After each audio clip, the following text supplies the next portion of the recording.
Bon, ça y est, c'est notre dernier jour. On est sur le départ de Pessona Homestay Hotel où on était pour l'excursion du Mont Bromo. Où on a passé 2 nuits.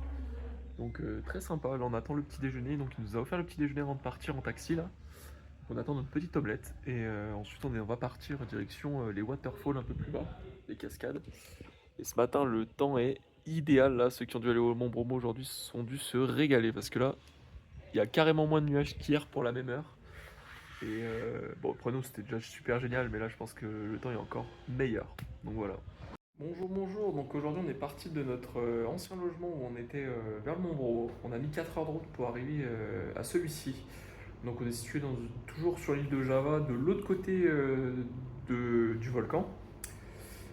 Il n'y a pas vraiment de nom de ville ou quoi, on est juste à Arnez Cottage Village. Donc c'est des petites maisonnettes qui ont été. Il y a 8 maisonnettes qui ont été créées il n'y a pas très longtemps. C'est tout neuf, c'est magnifique. Regardez, je vous présente la chambre. Short qui regarde les fenêtres. Hop, voilà l'intérieur.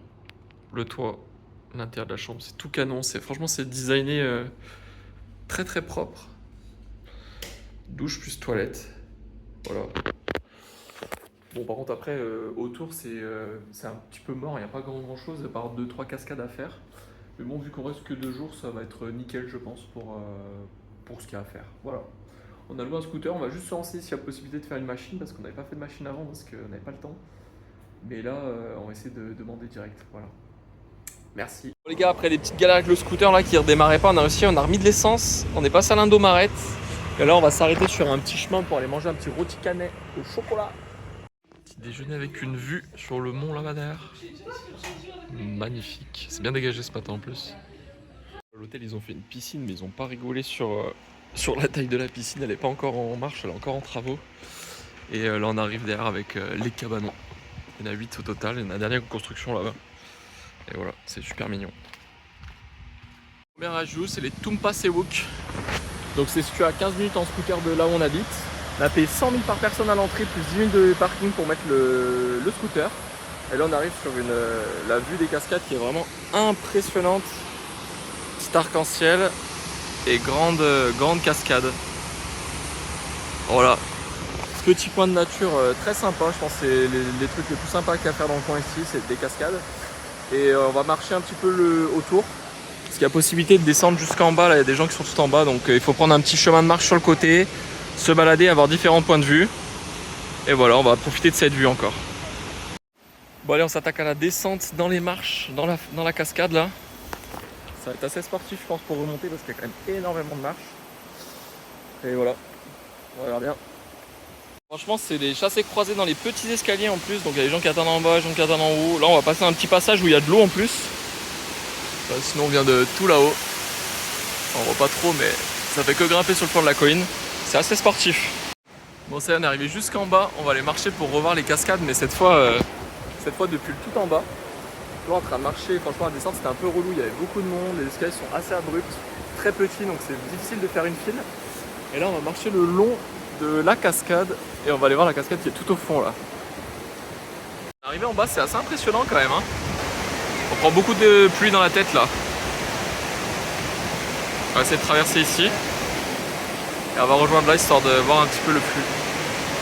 Bon allez, troisième arrêt de la cascade, c'est TATT Caves là, GoATT Caves. Donc ils sont des petites caves creusées dans la roche. Donc le spot d'avant c'était blindé de monde, hein. Vous avez pu le voir, je pense qu'il y avait des gens qui font des photos dans tous les sens. Après c'est vraiment le point le plus impressionnant de la cascade, hein. Il y a des chutes qui tombent de plus de je sais pas combien de mètres. Il y a bien une centaine de mètres en vrai. Et peut-être pas 50, 70 mètres je pense les chutes là. Plus que 70 mètres. Ouais, bah on va dire 100 mètres. Et là voilà, on se balade pour aller au point des caves, qui a l'air un peu moins fréquenté. Ah. Donc le décor toujours très sympa, hein. Très vert.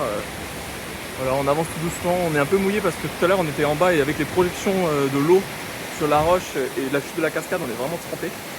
Donc on a bien fait de lire quelques commentaires avant de venir, prendre un sac waterproof et des chaussures de mer parce qu'on met beaucoup de fois les pieds dans l'eau pour traverser. Donc voilà. Allez, dans un petit passage où il faut mettre les pieds dans l'eau. Allez, c'est parti. Tu dois aller là-bas ? Ouais, faut passer devant là.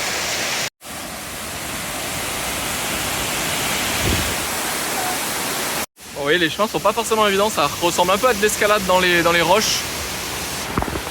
Donc faut bien faire attention où on met les pieds parce que la roche est quand même assez glissante. Donc là je vais tenter l'ascension avec mon téléphone, c'est un peu risqué, mais ça devrait le faire. Et voilà. Je viens d'arriver à toi, on continue de grimper tranquillement là.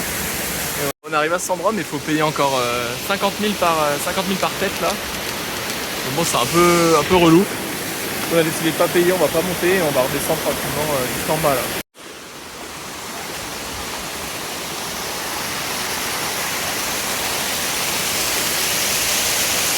Bon, il est quasiment 16h, donc après la petite matinée jusqu'à midi et demi, 13h, jusque dans les cascades.